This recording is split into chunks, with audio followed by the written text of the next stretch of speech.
Start करें जी। चलिए, तो टॉपिक क्या चल रहा था हमारा? NRLM के अंतर्गत कुछ संगठन होते हैं। तो 4 प्रकार के संगठन देखे थे। पहला क्या था हमारा? ग्राम स्तर पर रहता है जिसे हम लोग क्या कहेंगे? स्वयं सहायता समूह। उसके जस्ट ऊपर जाएंगे तो एक समूह बनता है जिसे हम लोग क्या कहेंगे? ग्राम संगठन, जिसे हम लोग कहते हैं VO, विलेज ऑर्गेनाइजेशन। उसके ऊपर क्या आता है आपका? संकुल स्तरीय संगठन। तो ठीक है, उसके ऊपर कौन सा आ जाएगा आपके पास? ब्लॉक स्तर, और ऊपर जिला रहता है। तो एक टॉपिक हो गया था ग्राम संगठन वाले में, रिवाइज करा था थोड़ा थोड़ा। ठीक है जी। तो ग्राम संगठन कैसे बनता है? किसी ग्राम में या किसी ग्राम पंचायत में, ठीक है, याद रखिएगा, कम से कम क्या हो, 6 समूह को लेकर ग्राम संगठन बनाया जा सकता है। समझ आ रहे हैं? क्या हो सकता है? कम से कम 6 समूहों को लेकर ग्राम संगठन बनाया जा सकता है।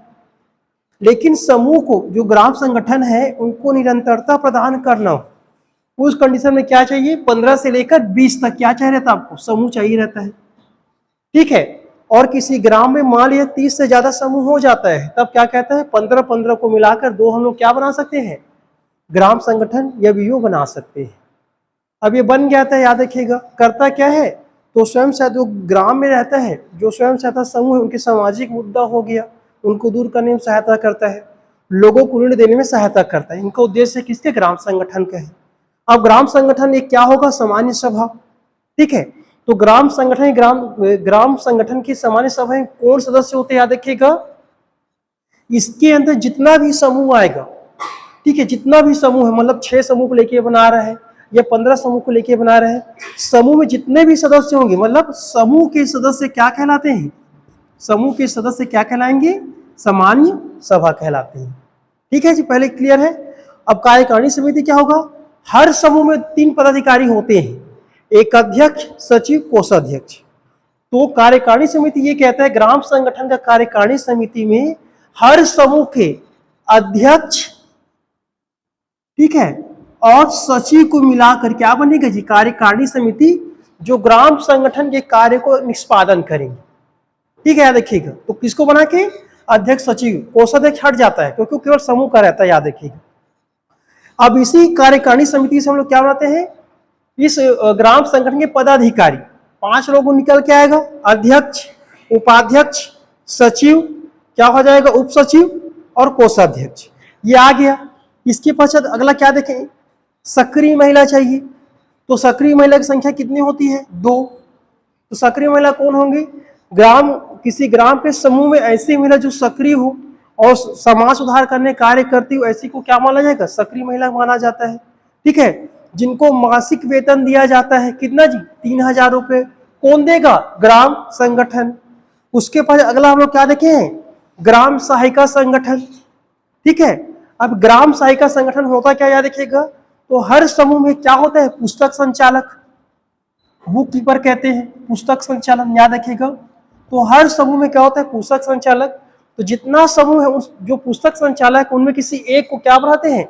ग्राम सहायिका संगठन बनाते हैं, जो क्या करेंगे? ग्राम संगठन का एक जो पुस्तक होगा, उनका क्या करेंगे? संचालन करेंगे। ठीक है। अब इनकी नियुक्ति कौन करेंगे? सामान्य सभा के द्वारा होता है। ठीक है। और इसको मासिक प्रति माह कितना दिया जाएगा? 500 रुपया दिया जाता है, जबकि सक्रिय महिला को 3000 रुपया दिया जाता है। ठीक है। ये था बेसिक ग्राम संगठन के बारे में। तो एक हमारा पहला जो हो गया, ग्राम स्तर पे क्या बनता है? ग्राम संगठन।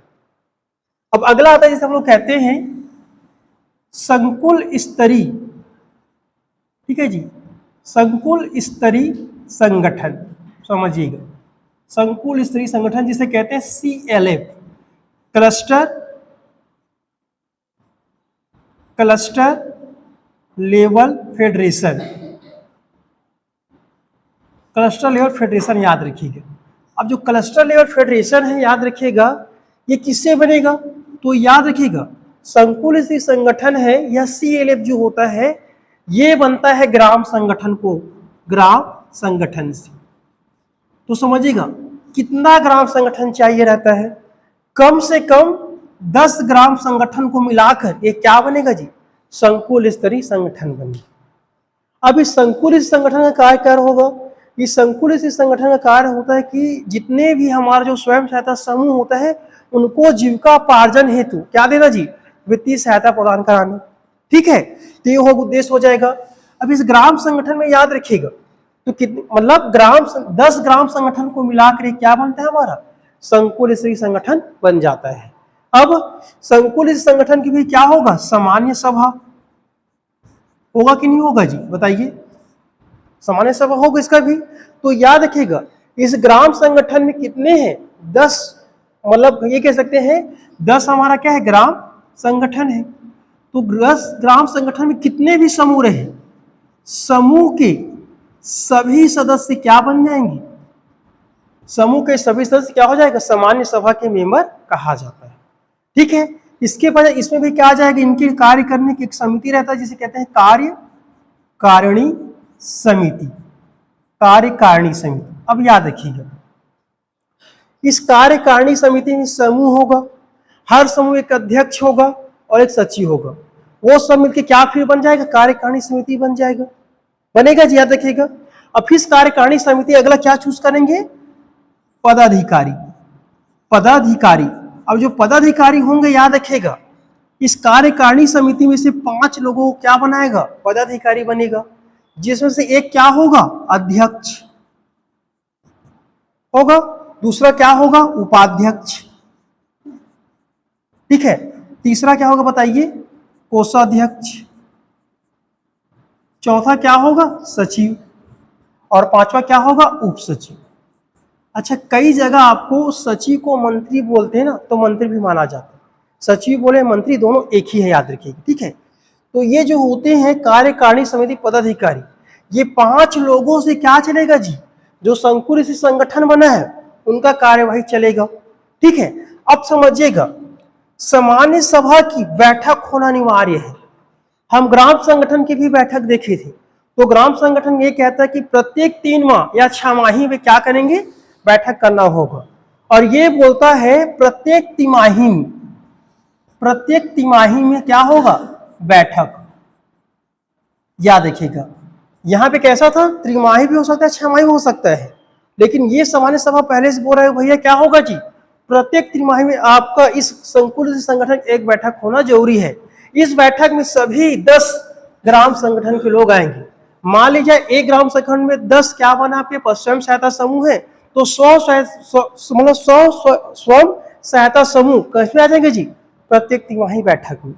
अब इस बैठक की अध्यक्षता कौन करेगा मोस्ट टाइम कौन करेगा, तो कार्यकारिणी समिति के क्या बनाए यहाँ पर अध्यक्ष बनाए हैं ये अध्यक्षता करेंगे। इसके ऑप्शन में कौन करेंगे जी उपाध्यक्ष करेंगे।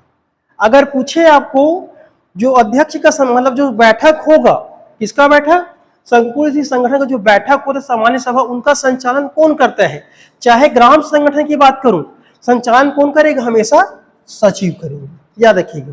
ठीक है, अध्यक्ष के ऑप्शन में अध्यक्षता कौन करेगा उपाध्यक्ष करता है याद रखिएगा। अब मुद्दा ये आ जाता है अगर प्रश्न बन गए हम जानते हैं समूह के सभी सदस्य ओ आकार में बैठते हैं गोलाकार में, और चाहे संकुल संगठन हो चाहे ग्राम संगठन हो इनके सदस्य हमेशा यू आकार में बैठते हैं, यू आकार में याद रखिए किसमें आकार में बैठेंगे यू आकार में।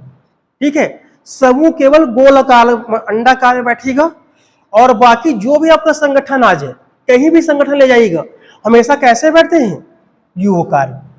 समझ आएगा जी, जैसे हमारा कलेक्टर ऑफिस में मीटिंग भी होता है वैसे वो भी यू आकार में बैठता है याद रखिएगा। ठीक है, तो ये हो गए। अब समझिएगा अब इतना तो समूह आ गए हैं, तो जिस प्रकार एक्स्ट्रा बात क्या पढ़े थे यहाँ सक्रिय महिला, तो सक्रिय महिला यहाँ पे आ गए हैं। अगला क्या देखें ग्राम सहायक संगठन देखें जो क्या करे समूह के पुस्तक का संचालन कर रहे हैं। अनुभव क्या होना चाहिए कम से कम 75 बैठकों का पुस्तक लिखे अनुभव होना चाहिए और व्यक्ति क्या बन जाता है ग्राम सहायक संगठन। अब याद रखिए उसी प्रकार संकुल स्तरीय हो गए हैं, ये बड़ा ग्रुप बन गया है। ठीक है जी, यहाँ पे कितना बन जाता मिनिमम बन जा रहा था 10 ग्रुप का 20 का ज्यादा 30 ग्रुप बन जा रहा था, तो क्या आ गया यहाँ पर ग्राम सहायक संगठन आ गया, जबकि यहाँ पर अधिकतम कितना जाता है 100 स्वयं सहायता बन सकता है। इसीलिए सहायता करने के लिए संसाधन पुस्तक, ठीक है जी याद रखिएगा संसाधन पुस्तक संचालक होता है याद रखिएगा, इसे क्या कहते हैं संसाधन पुस्तक संचालक, याद रहेगा, रिसोर्सेज बुक कीपर के नाम से जाना जाता है। अब जो होगा संसाधन पुस्तक संचालक, मेन कार्य होता है समूह के जितना भी गतिविधि आया है उन सब का ब्यौरा कौन रखेगा जी, यही करेंगे। दूसरा, समूह का क्या होता है, लेखा कार्य, लेखांकन समझ गए, जिसे कहते हैं ऑडिट। ऑडिट भी कौन करेगा, संसाधन पुस्तक संचालक। अब संसाधन जो पुस्तक संचालक है इनकी नियुक्ति कौन करेगा, हमेशा सामान्य सभा के द्वारा। क्या रखिएगा, नियुक्ति जो होगा, याद रखिएगा, नियुक्ति की बात कर रहा हूं, नियुक्ति कहां से होगा, सामान्य सभा द्वारा, याद रखिएगा। अब संसाधन पुस्तक संचालन कौन होंगे, याद रखिएगा, संसाधन पुस्तक संचालक या रिसोर्सेज बुक कीपर वह महिला होगी जिनको किसी स्वयं सहायता समूह में 75 बैठकों का क्या लिखने का अनुभव, कम से कम 75। दूसरा, नियमित रूप से पंचसूत्रों का पालन करता हो। और चौथा क्या हो सकता है जी, गरीबों के प्रति सहानुभूति रखता है। और पांचवा ये लिख सकते हो कि उसके मन में या उनके अंदर क्या होना चाहिए जी, विकास करने की भावना होनी चाहिए। वह व्यक्ति क्या बन जाएगा, पुस्तक संसाधन संचालक बन जाता है। इसका मानदेय कितना होगा ये तय कौन करता है, संकुल स्तरीय संगठन करता है। कितना ये नहीं बताया गया है, मतलब जितना इनकम होगा उतना वो लोग कर देते हैं। ठीक है, ये बेसिक स्ट्रक्चर किसके बारे में होगा, संकुल स्तरीय संगठन के बारे में हो गया। अब आगे देखते हैं संकुल स्तरीय को फंड कैसे मिलता है। ठीक है जी, फंड कैसे मिलता है याद रखिएगा, मैं इसका नोट सेंड कर दूंगा, अभी समझो बस आप। ठीक है जी, ऐसे मत खत्म करना है। अब समझिएगा जो संकुल स्तरीय संगठन है, ठीक है, अब ये काम कैसे करेगा, तो याद रखिएगा इसे 2 लाख रुपए दिया जाता है। ठीक है, प्रारंभिक काम करने के लिए कितना राशि दिया जाता है, 2 लाख रुपए दिया जाता है। और भारत सरकार के द्वारा कितना अनुदान दिया जाता है बताइए जी, अनुदान के रूप में कितना दिया जाएगा, 1 से लेकर 1.5 करोड़ की राशि। समझ में आएंगे कितना, 1 से लेकर 1.5 करोड़ की राशि किसको दिया जाता है, संकुल संगठन। ये 2 पैसा है, 2 लाख कार्य करने के लिए। अब समझिएगा किसी स्वयं सहायता समूह है जो सेल्फ हेल्प ग्रुप है, पूरा डेटा किसके पास रहता है, विलेज के पास, मतलब ग्राम संगठन के पास। अब यही ग्राम संगठन आपस में मिलकर क्या बना रहा है, सीएलएफ बना रहा है। और इस सीएलएफ का डाटा किसके पास रहेगा जी, याद रखिएगा ब्लॉक स्तर पर लेवल पे रहता है। और ब्लॉक का डाटा किसके पास रहता है, डिस्ट्रिक्ट लेवल पे रहता है। और डिस्ट्रिक्ट से आगे जाएंगे तो क्या जाएगा के पास, स्टेट का एनआरएलएम आ जाता है। समझिए, अब एनआरएलएम किसको पैसा दे रहा है, सीएलएफ को। अनुदान के रूप में कितना पैसा देगा जी, याद रखिएगा 1 से लेकर 1.5 करोड़ की राशि। क्योंकि सीएलएफ को पता है कौन से समूह कितना पैसा चाहिए। ठीक है, तो हमेशा इसको अनुदान के रूप में देगा। समझिएगा, एनआरएलएम है जो सीएलएफ को किसके रूप में देगा, अनुदान के रूप में। अब बीओ हो गया या स्वयं सहायता समूह हो गया, तो याद रखिएगा स्वयं सहायता समूह किसके पास जाते हैं, विलेज ऑर्गेनाइजेशन या ग्राम संगठन के पास। ये बोलेगा हमें ऋण की आवश्यकता है, तो यहां से ऋण दिया जाएगा। अब इनके पास तो पैसा नहीं है, ये पैसा कहां से लाएंगे जी, सीएलए के पास। तो याद रखिएगा सीएलए ग्राम संगठन को ऋण देगा और ग्राम संगठन इसको ऋण देगा, हमेशा याद रखिएगा। जबकि ये राशि जो था ये अनुदान के रूप में किसको मिला है, सीएलए को मिला है। ठीक है, अब स्वयं सहायता समूह में क्या रहते हैं, आपके पास सदस्य रहते हैं और सदस्य को उनकी आवश्यकता अनुसार क्या मिल जाएगा, ऋण मिल जाता है। इस प्रकार से एक हमारा क्या हो सकता है कि एक चक्र चलना प्रारंभ हो जाता है। ठीक है, तो बेसिक क्या देखेगा, संकुल स्तरीय संगठन को कार्य करने के लिए 2 लाख रुपए मिलता है और सरकार के तरफ से कितना राशि मिलेगा जी, 1 से लेकर 1.5 करोड़ की राशि जो अनुदान के रूप में दिया जाता है, याद रखिए। और इस अनुदान को किसको, जो क्लस्टर लेवल है वहां पे रहते हैं आपके कहते हैं ग्राम संगठन, ग्राम संगठन को ऋण के रूप में देगा और यही ग्राम संगठन स्वयं सहायता समूह को ऋण के रूप में देगा। ठीक है, और यही कहां से, ये भी अपने ऋण के रूप में किसको बांटेगा, सदस्यों को बांटेगा। मतलब सदस्य अंतिम रूप से कहां से प्राप्त करता है, वो स्वयं सहायता समूह से। और स्वयं सहायता समूह किससे प्राप्त करे, ग्राम संगठन से। और ग्राम संगठन कहां से जी, क्लस्टर लेवल से, याद रखिएगा। अनुदान क्या होगा? अनुदान वह राशि जिसे वापस करने की आवश्यकता नहीं होता। तो प्रश्न ये बनेगा, क्या देखिएगा, जो सरकार के जो अनुदान दिया जाता है किसको दिया जाता है? तो हो अनुदान किसको देंगे? क्लस्टर लेवल को। और क्लस्टर ऋण के रूप में किसको दिया जाता है जी? ग्राम संगठन या स्वयं सहायता समूह। ये कूट बदल सकता है, बोल सकता है सरकार अनुदान किसको दे? ग्राम संगठन को, गलत हो जाएगा। ये ऋण किसको देगा? संकुल स्त्री संगठन को। जितना थ्योरी याद है उतना आपका बनेगा, ठीक है, याद रखिएगा। अब एक चीज याद रखिएगा, तो यहाँ का जो मेन कार्यकर्ता होता है इनका कार्यकारिणी समिति, ठीक है। कार्यकारिणी समिति ही किसको देगा जी? जितने भी जो ग्राम संगठन है उनको ऋण आवंटन करता है। और कार्यकारिणी समिति कौन लोग रहते हैं? याद रखिएगा, स्वयं सहायता समूह के सदस्य लोग ही रहते हैं। इसलिए मतलब हम ये कह सकते हैं इनडायरेक्ट रूप से स्वयं सहायता समूह को ये पता रहता है कि किसको कितने पैसा की आवश्यकता है, ठीक है। इसीलिए क्या बन गया है? संकुल स्त्री संगठन। समझ में आ गया? तो बेसिक कहने का मतलब है ग्राम संगठन 10 या 20 समूहों रहता है, और जो संकुल स्त्री संगठन होगा 100 से लेकर 200 समूहों का एक संगठन हो जाता है। ये क्या कहता है? हमारा संकुल स्त्री संगठन, दोनों मेन था, ठीक है। अब अगला समझते हैं, ठीक है जी।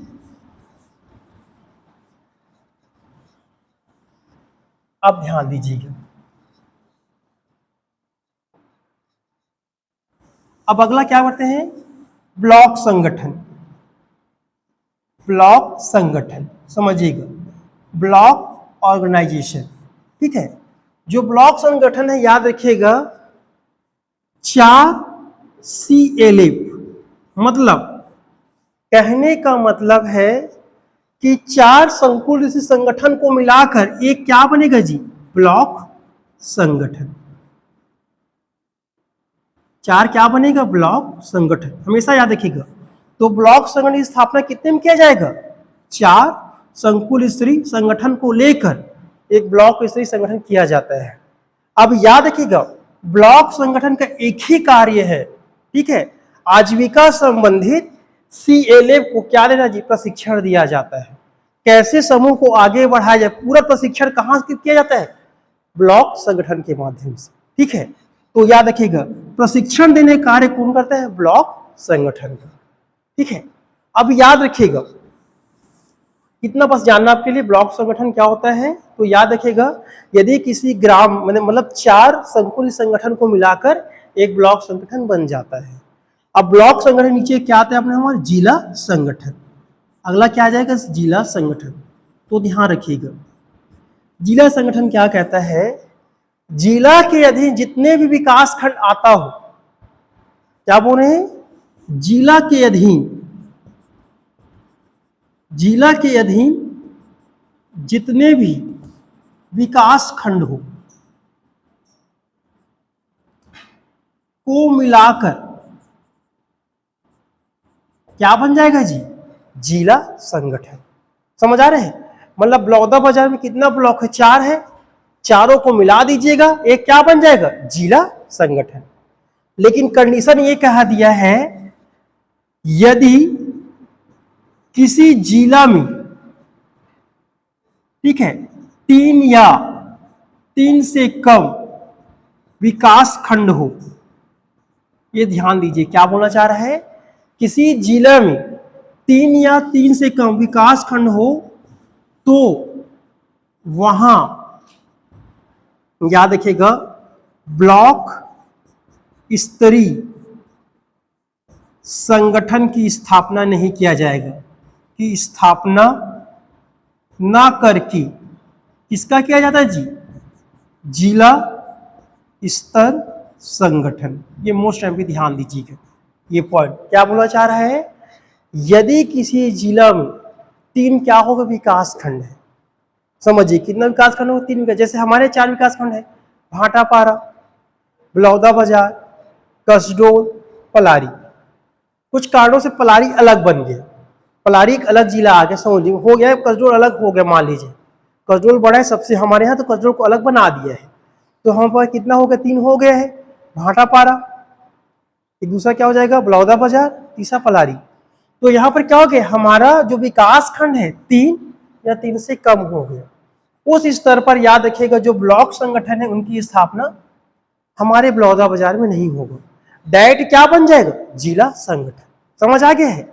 ये मूल प्रावधान किया गया किसके, एनआरएम के जो संगठन गठित होता है जी, कौन होता है, एक हमारा वीओ विलेज ऑर्गेनाइजेशन, दूसरा क्या होता है सीएलए क्लस्टर लेवल फेडरेशन संकुल से संगठन, इसके नीचे कौन सा रहेगा याद रखिएगा ब्लॉक लेवल ऑर्गेनाइजेशन, ठीक है जी, विकास खंड स्तरीय संगठन, और लास्ट क्या होता है जी डीएलओ जिला स्तरीय संगठन, इसे शॉर्ट फॉर्म कहते हैं जिला कौन सा जी, जिला संगठन के नाम से जाता है।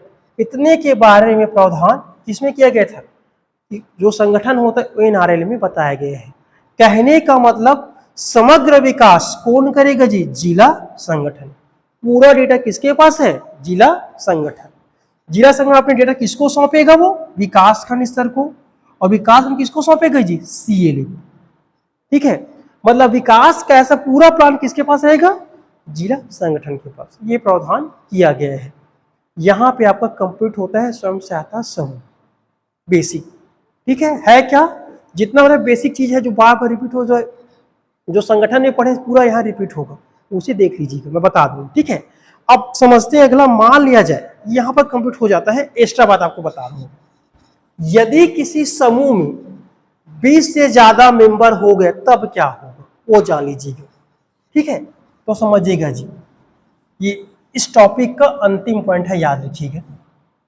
अब समझिएगा, यदि किसी समूह में, कैसा समूह याद रखिएगा, स्वयं सहायता समूह सेल्फ हेल्प ग्रुप में, ठीक है, ये 20 से ज्यादा सदस्य होने पर, कितना हो चाहिए, 20 से ज्यादा होने पर, तो याद रखिएगा इनका एक पंजीयन होता है। सबको पता है पंजीयन कहाँ होगा जी, बताओ, छत्तीसगढ़ सोसाइटी अधिनियम 1973, याद रखिए, इसके तहत किया जाता है। ठीक है, तो थोड़ा सा इसके बारे में जान लो, कब पारित हुआ था, कितने अध्याय है, कितने धारा है। ठीक है, याद रखिएगा।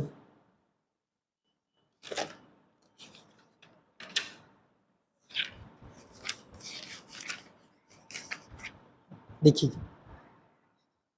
तो इसे याद रखिएगा, 29 सितंबर 1973 को राज्यपाल द्वारा क्या मिल गया, अनुमोदन।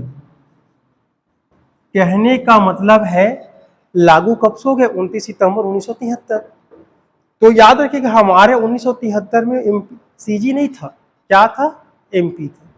तो क्या आएगा, संयुक्त एमपी सहित छत्तीसगढ़।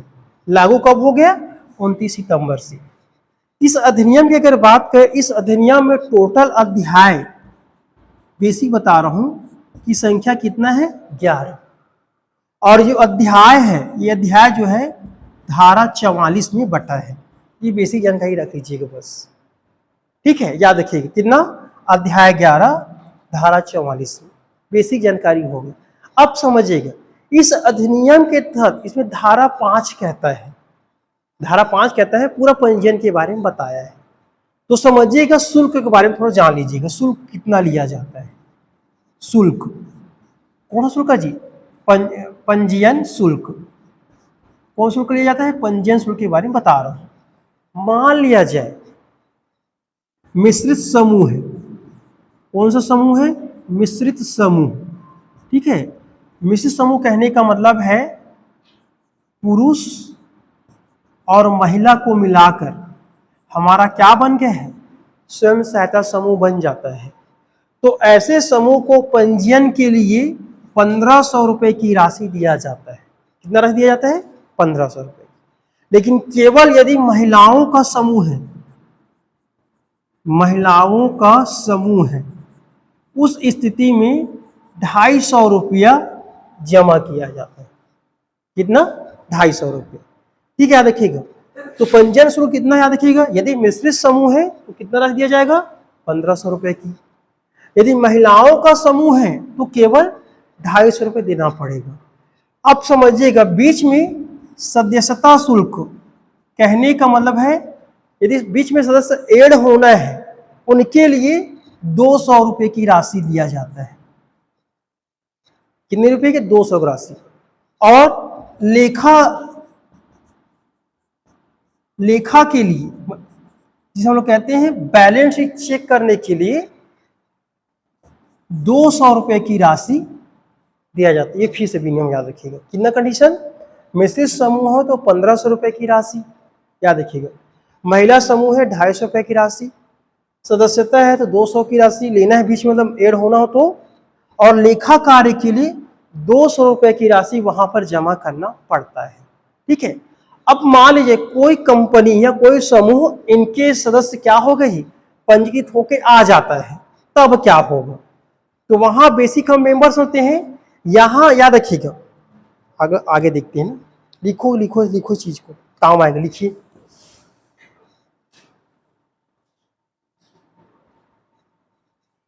ठीक है, इसको लिखो, या आ सकता है शॉर्टकट में।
धूप आ रहा है जी, आगे आ जाओ। धूप आ रहा है, आगे आ जाओ।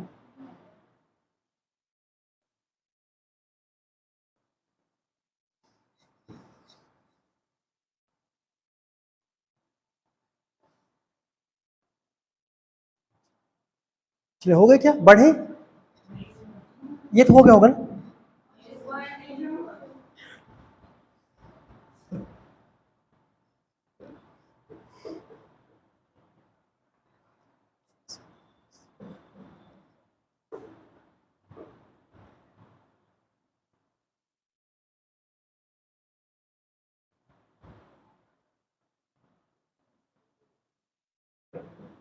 याद रखिए, इतना प्रॉब्लम जो हम लोग पढ़ रहे हैं केवल पंजीकृत समूहों के लिए, याद रखिए। अच्छा, यहां मैं चीज बताया नहीं मैं, मिश्रित समूह है तो 1500 लिया जा रहा है, महिलाओं का समूह है 250, और पुरुषों का समूह हुआ तब जी ये भी कितना होगा? वो भी 250 ही है, सिंगल, याद रखिए। ठीक है, चलिए आगे बढ़िए, थोड़ा समझिएगा यहाँ। अब छत्तीसगढ़ सोसाइटी अधिनियम के तहत, ठीक है, स्वयं सहायता समूह क्या हो गए जी? पंजीकृत हो गया। तब क्या होगा? पंजीकृत होने पर, याद रखिएगा। अब जरूरी यहां पर बेसिक याद रखिएगा, जब भी कोई भी समूह इस अधिनियम के तहत पंजीकृत हो जाता है, उस स्थिति में 4 प्रकार के सदस्य बनते हैं। कितने प्रकार के जी? 4 प्रकार के सदस्य। तो सदस्य कौन से नाम पर ऐसे दिखते हैं? ठीक है, पहला आता है जिसे हम लोग कहते हैं संरक्षक सदस्य। पहला क्या आ जाएगा? संरक्षक सदस्य। ठीक है, पहला क्या हो जाए? संरक्षक सदस्य। दूसरा आजीवन सदस्य। दूसरा क्या हो जाएगा? आजीवन सदस्य। तीसरा जो होगा साधारण सदस्य। ठीक है, और चौथा को हम लोग कहते हैं सम्मानी सदस्य। सम्मानी सदस्य, याद रखिए, चारों को लिखिए पहले। एक क्या होगा? संरक्षक सदस्य। एक क्या होगा? आजीवक सदस्य। और एक क्या होगा जी? साधारण सदस्य। और चौथा क्या होता है? सम्मानी सदस्य। मेन तौर पर देखा जाए 3 सदस्य होते हैं। कौन कौन सा? संरक्षक, आजीवक, साधारण। सम्मानित सदस्य को नियुक्ति किया जाता है प्रबंध कारिणी समिति के माध्यम से। और प्रबंध कारिणी समिति में 3 लोग रहते हैं, संरक्षक, आजीवक, साधारण। आगे बताता हूं, ठीक है। तो बेसिक क्या कहें, समूह क्या कहता है जी? जो पंजीकृत समूह है 4 प्रकार के सदस्यों की बात करता है। पहला वो क्या बोलेंगे? संरक्षक। दूसरा को आजीवक। तीसरा साधारण सदस्य। अब याद रखिएगा, हम जानते हैं समूह में सदस्य कैसे बनता है? अपना एक शुल्क जमा करके, ठीक है। तो नॉर्मल जो होता है समूह अपने हिसाब से होता है। हम जानते हैं प्रति सदस्य 10 रुपये शुल्क लिया जाता था और मेंबर बन जाते हैं। उनके पश्चात क्या होता है? एक समूह क्या करता है? अपनी स्वेच्छा से एक तय कर इतना राशि में क्या करना है? जमा करना है, उतना राशि दिया जाता है और समूह को रनिंग होना प्रारंभ हो जाता है। बाद में जो ये पैसा मिलना है वो अलग बात है। यहां समझिएगा, संरक्षक सदस्य वह व्यक्ति होगा जो एक मुश्त 5,000 रुपये या ज्यादा राशि जमा करता है। समझ में आ गया? संरक्षक सदस्य क्या होगा जी? वह व्यक्ति जो एक ही बार में 5,000 हो गया या इनसे ज्यादा राशि जमा करेगा, वह क्या कहलाएगा? संरक्षक सदस्य। समझ आ गया? तो वहां पे क्या था? प्रति सदस्य 10 रुपए था, तो नॉर्मल मेंबर कहा जाता था। यहां क्या बोल रहे जी? 5,000 रुपए की राशि दे रहे हैं या अधिकतम राशि दे रहे हैं, वो क्या बन जाएगा? संरक्षक सदस्य। समझ आ गया? आजीवन सदस्य वह व्यक्ति जो 3,000 रुपए की राशि जमा करता होगा, एक मुश्त। कितना? एक मुश्त। ये क्या बन जाएगा जी? 3500 शायद। हाँ, कितना? ये 3500। याद रखिएगा, वह सदस्य जो कितना राशि देगा जी? 3500 रुपए की राशि एक मुश्त जमा करेगा या किनसे कम करेगा? 5,000 से कम करेगा, वो क्या बन जाएगा? आजीवन सदस्य। क्या बोलो, समझिएगा। अगर 5,000 से ज्यादा जमा कर दिया तो किसमें आ जाएगा? संरक्षक। दूसरा क्या होना चाहिए? 5,000 से कम और 3500 से ज्यादा, वो क्या बनेगा? आजीवक सदस्य। लेकिन बीच में इस व्यक्ति का मनसा हो गया कि भैया मुझे संरक्षक सदस्य बनना है, तब क्या करेगा? 2,000 रुपया और अतिरिक्त जमा करेगा। ठीक है जी, अतिरिक्त जमा करके क्या बन सकता है? संरक्षक सदस्य बन सकता है। मतलब नॉर्मल बनना होगा तो 5,000 दीजिएगा, लेकिन यदि आपको आजीवन सदस्य बनने के बाद संरक्षक बनना होगा तो आपको 2,000 रुपए की राशि और जमा करना पड़ेगा, तब जाके आपको क्या बन जाओगे? संरक्षक सदस्य। अब आजीवन सदस्य समझे? मतलब जब तक समूह है तब तक आपकी सदस्यता रहेगी। याद रखिएगा, कुछ शर्तें, उस शर्तों को आपको लागू करना पड़ेगी। ठीक है, शर्तें क्या हो जाएगा? कम से कम जो राशि वो आपको जमा करना पड़ेगा, नियमित रूप से आपको आना पड़ेगा बैठक में। ठीक है। संरक्षक क्या हो जाएगा? संरक्षक क्या कि समूह की संरक्षण संबंधी बात करेगा। याद रखिएगा, तो राशि समझिएगा कितना जी? 5,000। ठीक है। अब समझिएगा, साधारण सदस्य वह होता है जो 2,000 रुपए की राशि प्रति वर्ष जमा करेगा। कितना? 2,000 की राशि, वह कहलाएगा साधारण। याद रखिएगा, पहला क्या बोल रहा हूं? 5,000 रुपए की राशि या उनसे ज्यादा संरक्षक। 3500 की राशि दीजिएगा, आजीवन बन जाएगी। और संरक्षक यदि बनना, आजीवन से संरक्षक बनना होगा तो क्या देना पड़ेगा जी? 2,000 अतिरिक्त। अब क्या बन जाओगी? संरक्षक सदस्य बन जाओगी। ठीक है। यदि आप साधारण सदस्य बनना होगा तो 2,000 रुपये प्रतिवर्ष आपको देना पड़ेगा। ठीक है। अब सम्मानित सदस्य की अगर बात करें, सम्मानित सदस्य वह होता है जो इनकी एक सभा होगी, ठीक है जी, जिसे कहते हैं प्रबंध कार्य कारिणी समिति द्वारा नियुक्त एक व्यक्ति या व्यक्तियों का समूह। क्या बोलना चाह रहा हूं? प्रबंध कार्यकारिणी समिति द्वारा नियुक्त एक व्यक्ति या व्यक्तियों का समूह जो क्या करेगा जी? समूह संबंधित सहायता देगा, सलाह देगा। ठीक है, याद रखिएगा। उस व्यक्ति को क्या होगा? उसे कहा जाता है सम्मानित सदस्य कहा जाता है। याद रखिएगा, सम्मानित सदस्य कभी भी जब इनका बैठक बुलाया जाएगा उस बैठक में वो मतदान नहीं कर पाएगा। ठीक है, क्योंकि वो क्या है? उनका एक्चुअल सदस्य है ही नहीं, वो उसे मनोनीत किया गया है किसके माध्यम से? याद रखिएगा, प्रबंध कार्यकारिणी समिति द्वारा। ये समझ में आ गया? चलिए लिखिए इसे, हेडिंग डालिएगा। ठीक है, हेडिंग डालिएगा, स्वयं सहायता समूह यदि पंजीकृत हो तब, यदि स्वयं सहायता समूह पंजीकृत हो तब समूह में सदस्यों के 4 प्रकार होते हैं। समूह में यदि स्वयं सहायता समूह पंजीकृत हो तब समूह में सदस्यों के 4 प्रकार होते हैं। ठीक है, पहला लिखो संरक्षक सदस्य, दूसरा लिखो आजीवन सदस्य, तीसरा लिखिएगा साधारण सदस्य और चौथा लिखो सम्मानित सदस्य। ठीक है, अब हेडिंग बनाइए संरक्षक सदस्य। लिखेंगे किसमें लिखेंगे जी? संरक्षक सदस्य लिखेंगे।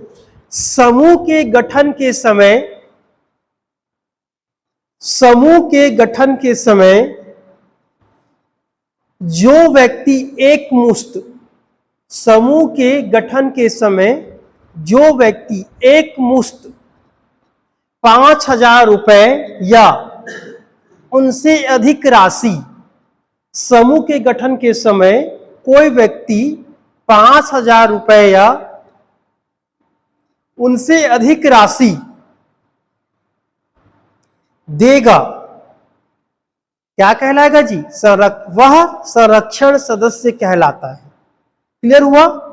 समूह के गठन के समय कोई व्यक्ति 5,000 या 5,000 से ज्यादा की राशि समूह को देगा, वह क्या बन जाएगा? संरक्षक सदस्य बन जाएगा। समझ आ गया? दूसरा लिखिए आजीवन सदस्य। आजीवन सदस्य लिखेंगे समूह के गठन के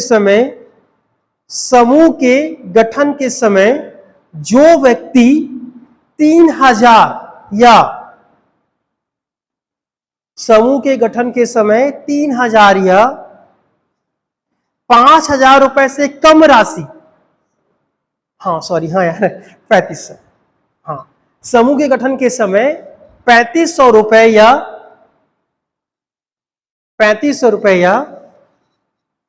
5,000 रुपए से कम राशि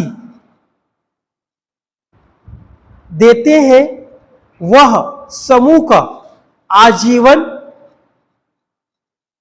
सदस्य बन जाते हैं। समूह का आजीवन सदस्य बन जाते हैं। लेकिन यदि आजीवन सदस्य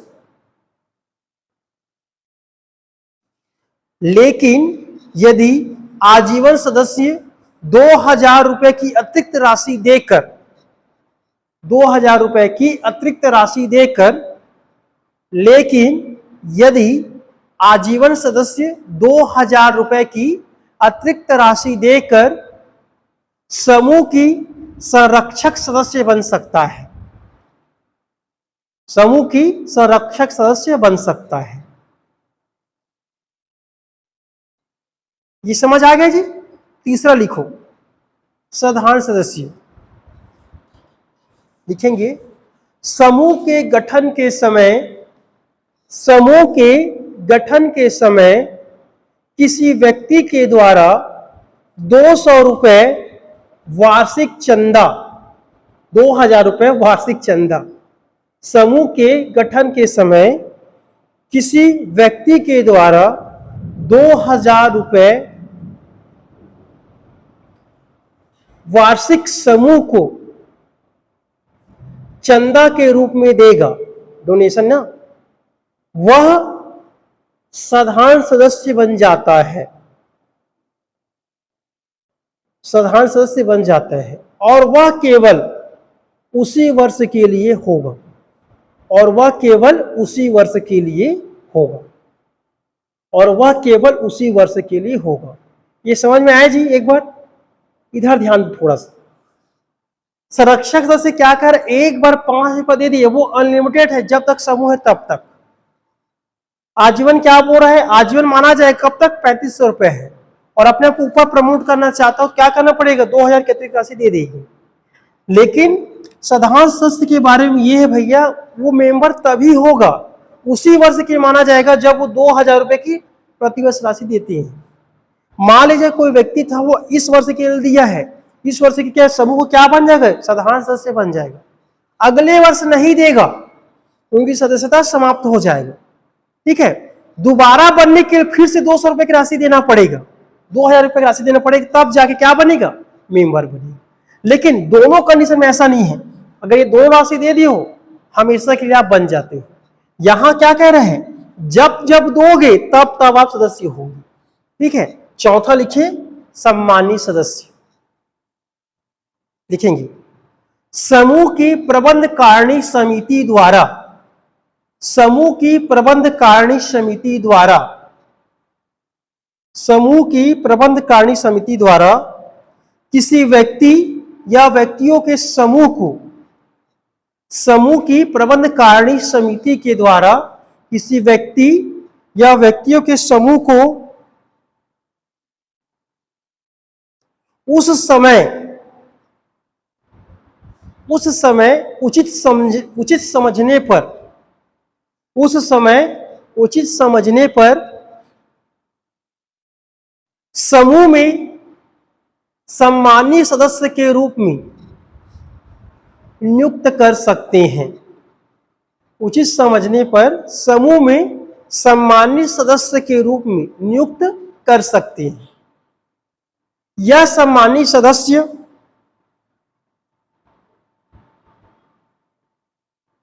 बैठक में भाग ले सकते हैं, यह सम्मानित सदस्य बैठक में भाग ले सकते हैं, किंतु मत नहीं दे सकते।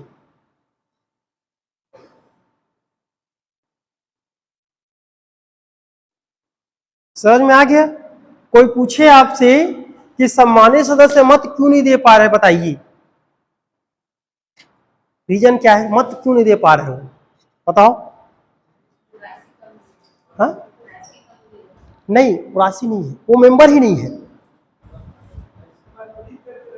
हाँ, बताना पड़ेगा, मेंबर ही नहीं है, कहां से देगा भाई, राशि देगा अर्थ ही बोले ना, राशि देना पड़ेगा, लेकिन वो मेंबर ही नहीं ना, मेंबर बनने के आपको राशि देना पड़ेगा, समझ आ रहे हो?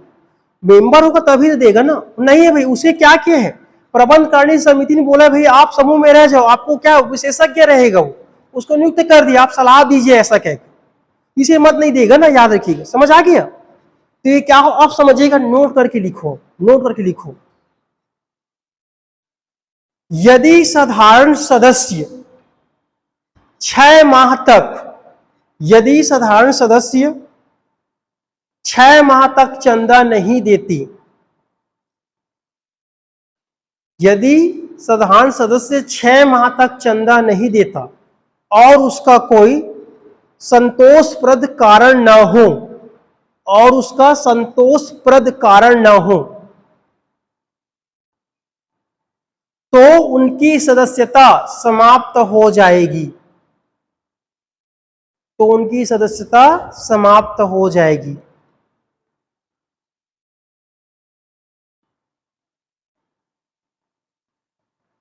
ठीक है, ऐसा सदस्य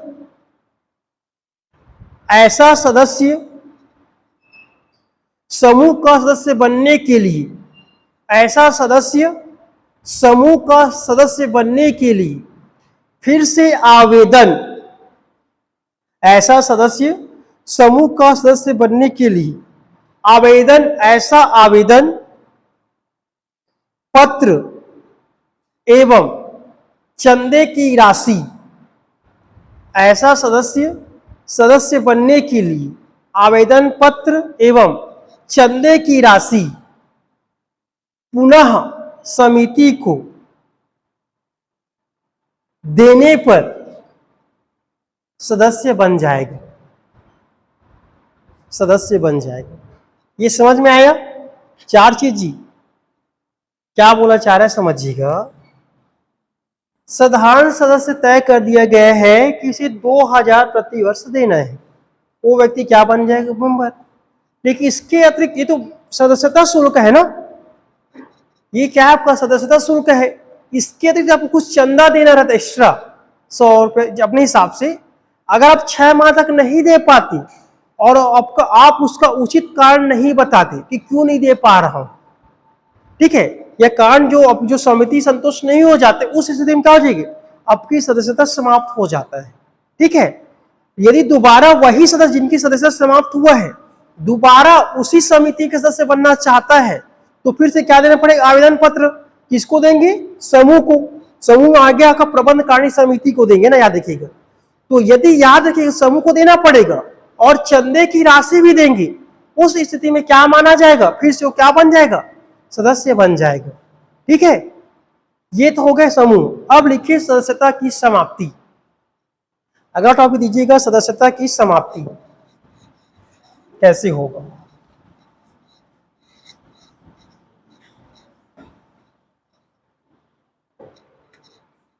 सदस्यता की समाप्ति, सदस्यता की समाप्ति लिखेंगे। पहला,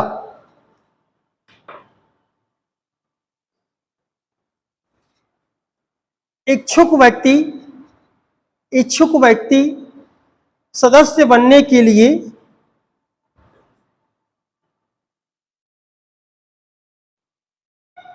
अच्छा हेडिंग ना लिखा दे क्या जी? पहले प्राप्ति लिख लो फिर समाप्ति लिखो, तब तो समझ आएगा ना। इसको समाप्ति को प्राप्ति बनाओ, तब समझ में आएगा। प्राप्ति करो इसी, प्राप्ति लिखिए फिर समाप्ति बताऊंगा। लिखेंगे। पहला क्या बोल रहा है? इच्छुक व्यक्ति सदस्यता प्राप्त करने के लिए प्रबंध कारिणी समिति के समक्ष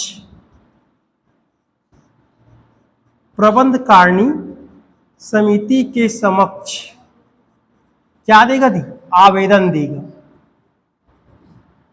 प्रबंध कारिणी समिति के समक्ष आवेदन देगा। ठीक है। दूसरा, अब चाहे तो ये जो प्रबंध कारिणी समिति है, प्रबंध कारिणी समिति आवेदन को स्वीकार भी कर सकती है या अस्वीकार भी कर सकती है। क्या बोलना चाह रहा हूं? प्रबंध कारिणी समिति चाहे तो जो आवेदन दिया है नया बनने के लिए स्वीकार भी कर सकती है या अस्वीकार भी बन सकती है। समझ आ गया? निर्भर किसके ऊपर है? प्रबंध कारिणी समिति के ऊपर है। यदि स्वीकार कर लिया तो क्या होगा? एक निश्चित राशि देना पड़ेगा। देखिए तीसरा पॉइंट, सदस्य बनने के लिए निश्चित राशि चंदा के रूप में देना होता है। निश्चित राशि चंदा के रूप में देना होता है। ठीक है। और क्या बन गया जी? वो समूह का क्या बन गया? सदस्य बन गया। अब सदस्य बनने के लिए पात्रता क्या होगा? ये भी जरूरी है, पात्रता।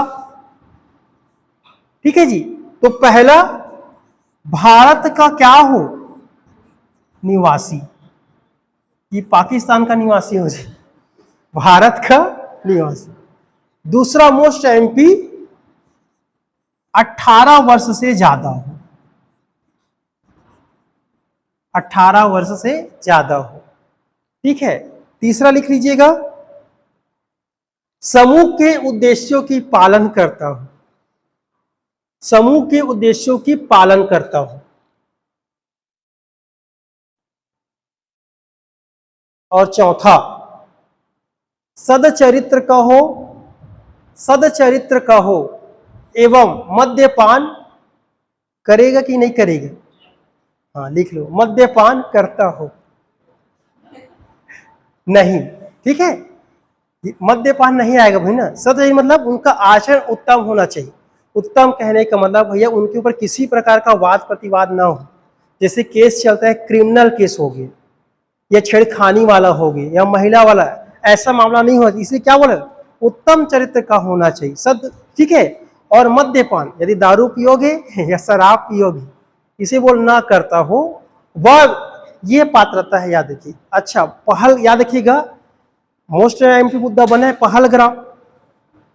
पहलग्राम कौन से जिले में आता है देख के चले जाइएगा, और कहां पे है, ये करंट का मुद्दा बनेगा, ठीक है। जिला किसी को याद है? क्या पढ़ रहे, होमवर्क करके आना। छोटा स्विट्जरलैंड कहते हैं उसी जगह को, पहलग्राम को। एक घाटी है, विशेषज्ञ कहती है ऐसा कुछ, ठीक, देख के आइएगा, वो क्वेश्चन बनेगा ही। अच्छा मुद्दा है ना, याद देखिए। और दूसरा, बस्तर में एक जोरदार और हुआ था, उसको भी देख के जाइएगा, दोनों को लिंक है इस बार, वो पूछेगा प्रश्न, याद रखिएगा। और एक योजना चल रहा है ना, नियत नैना लाल, उसको भी देख के जाइएगा, कब से प्रारंभ हुआ है, और अभी कुछ उत्सव मनाया जा रहा था, ठीक है, बस्तर वाला, उसको देख के जाइएगा, वहां से टॉपिक बनेगा वो, मतलब मुद्दा टॉपिक है, हार्ट ना, याद रखिए, हॉट टॉपिक है। चलिए अब लिखिए समाप्ति, ठीक है। ये समझ में आ गया जी, कैसे पात्र करोगे, कैसे प्राप्त होता है, ठीक है। अब लिखो समाप्ति, पहला पॉइंट लिखो, पहला, चारित्रिक दोष लगने पर, चारित्रिक दोष लगने पर, मतलब समझ आ गया, उनके ऊपर आरोप लग गया लड़की छेड़ता है, आरोप लग गया महिला छेड़खानी करता है, ठीक है, या मद्यपान करता है, तो क्या होगा, उनका चारित्रिक दोष लग गया, अब वो मेंबर नहीं रहेगा, वो हट जाएगा। दूसरा लिखो, समूह विरोधी कार्य करने पर, समूह विरोधी कार्य करने पर,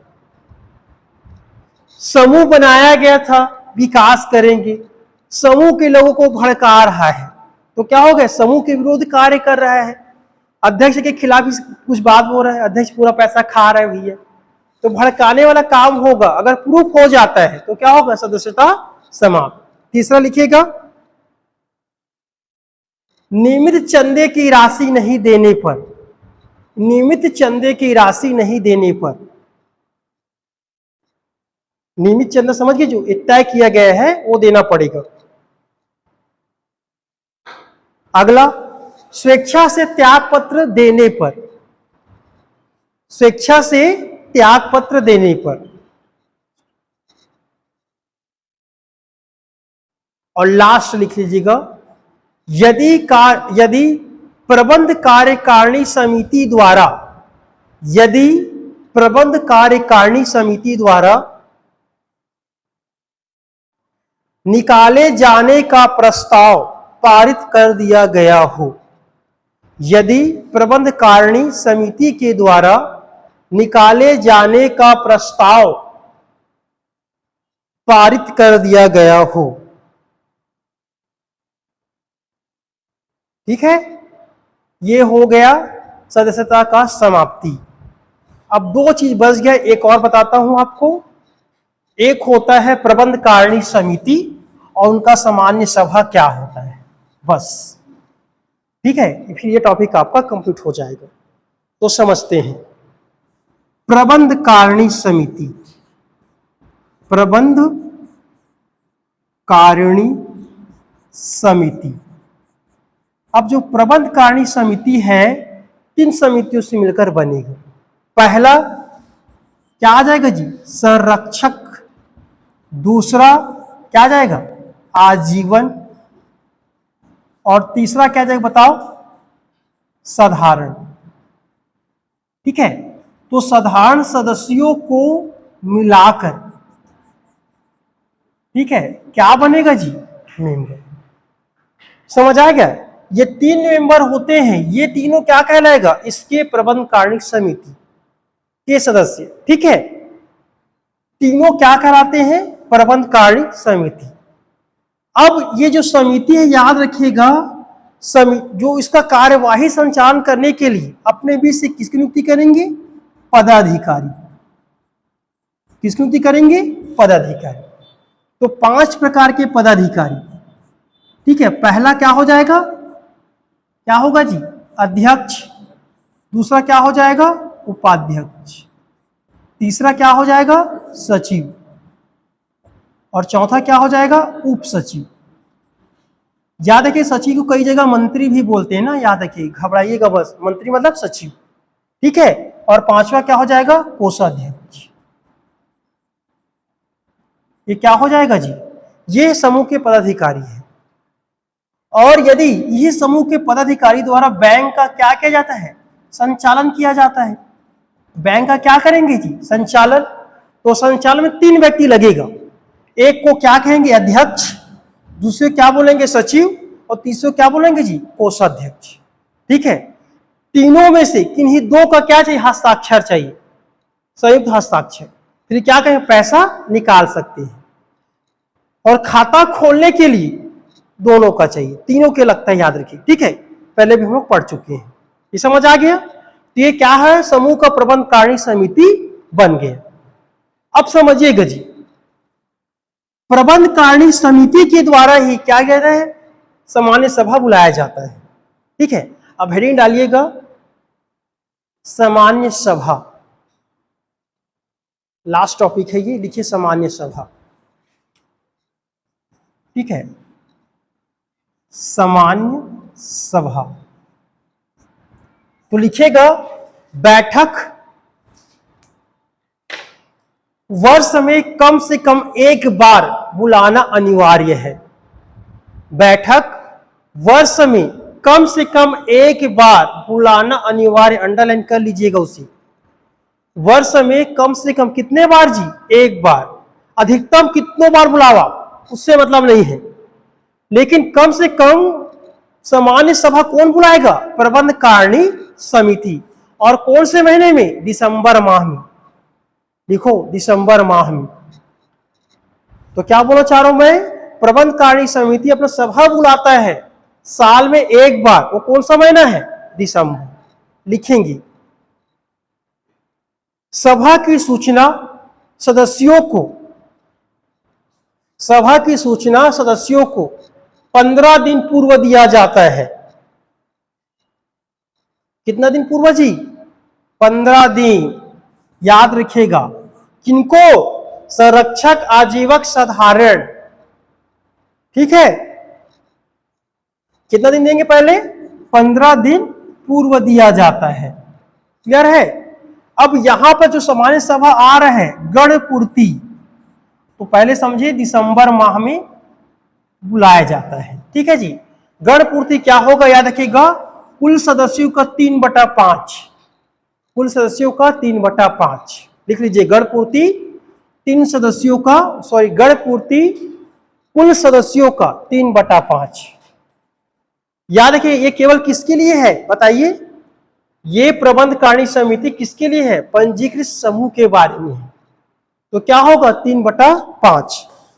अब लिखिएगा, समूह का प्रथम सभा,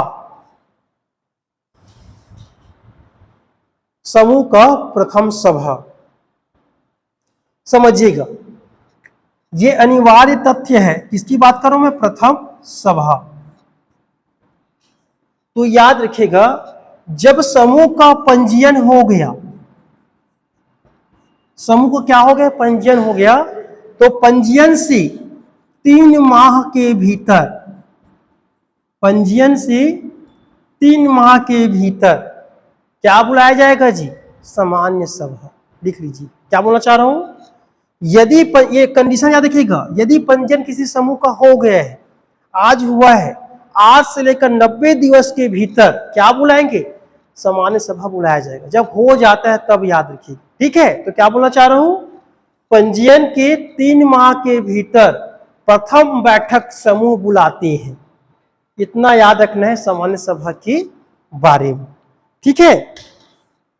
अब समझिएगा जी, समूह तो कितनों में हो सकता है? 100 सदस्य हो गए, ज्यादा हो सकता नहीं हो सकता है, क्योंकि कंडीशन क्या बोलता है, 20 से ज्यादा होगा, हमें क्या चाहिए, पंजीकृत कराना पड़ेगा। तो संख्या ज्यादा हो सकता है।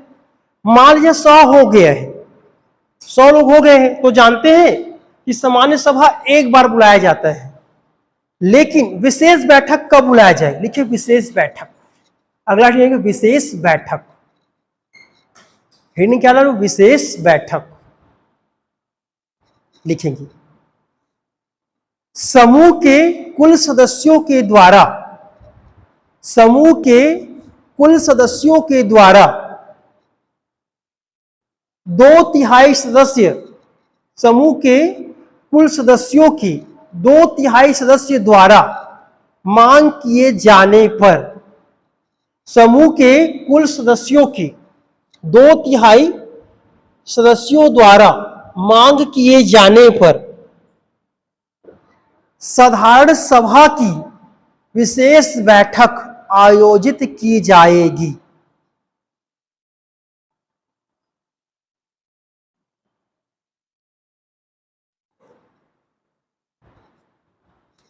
क्लियर हो गया? बैठक आयोजित की जाए, विशेष बैठक आयोजित की जाएगी, सामान्य सभा की विशेष बैठक आयोजित की जाएगी। ठीक है जी। तो समझिएगा, मैंने बताया किसके बारे में, सामान्य सभा के बारे में बताया कि बुलाता कौन है, प्रबंध कारिणी समिति, ऐसा कर दिया है। अब प्रबंध कारिणी समिति का भी उच्च उद्देश्य होगा, इनके बारे में लिख लीजिए थोड़ा सा। प्रबंध कारिणी समिति ये बताया कैसे बनता है, अभी कैसे काम करें इसको भी लिख लीजिएगा। लिखो जी, लिखवा रहा हूं, ठीक है। देखिएगा, हमने देखा कि प्रबंध कारिणी समिति में इतने लोग होते हैं, इनके पदाधिकारी हो गए हैं, ये भी तो अपना बैठक करेगा ना। तो याद रखिएगा, प्रबंध कारिणी समिति प्रत्येक महीना अपना बैठक करेगा, लिख लीजिएगा, प्रत्येक महीना अपनी बैठक। और बैठक में कैसे बैठेंगे बताओ, हाँ अंदर समझ आ गया ना। प्रबंध कारिणी समिति प्रत्येक माह अपना क्या करेंगे, बैठक। और बैठक में कैसे बैठेंगे, यू आकार, यू आकार, गोल नहीं बोल रहा हूं, यू आकार भैया, ये वाला, ठीक है जी, यू आकार में बैठेंगे ना। अगला लिखेंगे गणपूर्ति 1/2 सदस्य, कुल सदस्यों का 1/2, मतलब प्रबंध कारिणी समिति में 20 लोग हैं, 10 लोगों से क्या हो जाएगा, समिति। ठीक है, लिखो गणपूर्ति, लिखो कुल, हाँ क्या लिखे,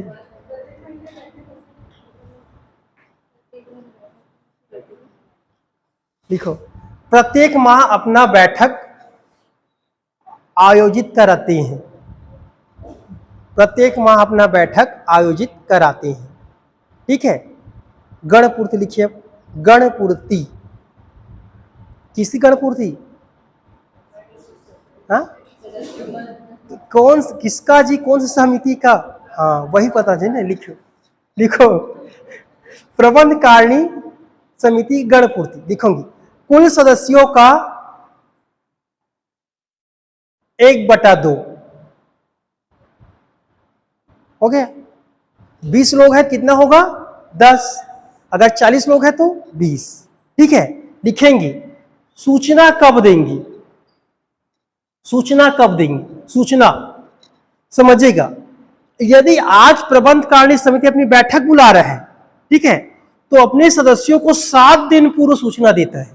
लिखेंगे प्रबंध कारिणी समिति अपने सदस्यों को बैठक के 7 दिन पूर्व, प्रबंध कारिणी समिति अपने बैठक की 7 दिन पूर्व क्या देंगे जी, सूचना। और सामान्य सभा में, सामान्य सभा में देवी हो 15 दिन। ठीक है, आप समझिएगा जी, यहां क्या बोलता है, 3/5 सामान्य सभा की बात कर रहा है, क्योंकि बहुत बड़ा समूह हो जाता है। और प्रबंध कारिणी समिति किसकी बात कर रहा है, वो 1/2 है। मान लीजिए दोनों में गण पूर्ति नहीं हुआ तब, या किसी समूह की गण पूर्ति नहीं होता है तब क्या होता है, तो 1 घंटे के लिए सस्पेंड कर दिया जाता है, स्थगित कर दिया जाता है। फिर से दोबारा क्या करेंगे, सम्मेलन प्रारंभ करेंगे। अब स्थगित सम्मेलन हो चुका है तो उसमें गण पूर्ति की आवश्यकता नहीं है। लिखिए लिखिए, यदि सभा में गण पूर्ति न होने की स्थिति में, यदि सभा में गण पूर्ति न होने की स्थिति में, जो लिखवार हो ना सभी समूह में लागू होगा, याद रखिएगा, ठीक है। यदि सभा में गण पूर्ति न होने की स्थिति में सम्मेलन को 1 घंटे के लिए स्थगित कर दिया जाता है, 1 घंटे के लिए स्थगित कर दिया जाता है, एवं पुनः बैठक उसी स्थान पर की जाएगी, एवं पुनः बैठक उसी स्थान पर की जाएगी, एवं इस स्थगित बैठक में, एवं इस स्थगित बैठक में गण पूर्ति होना जरूरी नहीं है, गण पूर्ति होना जरूरी नहीं है।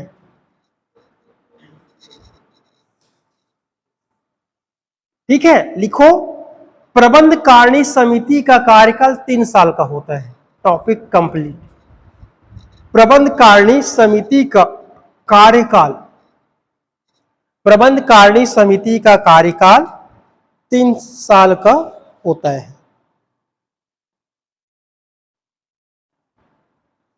इतना ही जानना है, एक्स्ट्रा बातें का आवश्यकता नहीं है, ठीक है। बाकी अध्यक्ष कैसा कार्य करेगा, स्वयं समूह के जैसा कार्य करेगा, तो पता है कैसे कार्य के जो पहले पढ़े हैं सेम वैसी कार्य होगा, अंतर नहीं है, ठीक है जी। तो ये हमारा जो टॉपिक था स्वयं सहायता समूह कंप्लीट। आज क्लास यही करते हैं, कल से नया टॉपिक कृषि पढ़ेंगे, ठीक है। कृषि, एग्रीकल्चर, ये आपको मेन टॉपिक है, याद रखिएगा। यहां से प्रश्न बनेगा, भूगोल का भी एक टॉपिक है, इकोनॉमिक्स का भी एक टॉपिक है, तीनों कवर करेगा, याद रखिएगा। तीनों सिलेबस है हमारे पास। इकोन अर्थशास्त्र में बताया था, एग्रीकल्चर आ जाएगा, भूगोल है उसमें एग्रीकल्चर आएगा, और आजीविका भी एग्रीकल्चर है। कहने का मतलब है यहां से इस पेपर में 4 से 6 क्वेश्चन देखने को मिलेगा। 3 टॉपिक से क्या पढ़ेंगे जी, एग्रीकल्चर।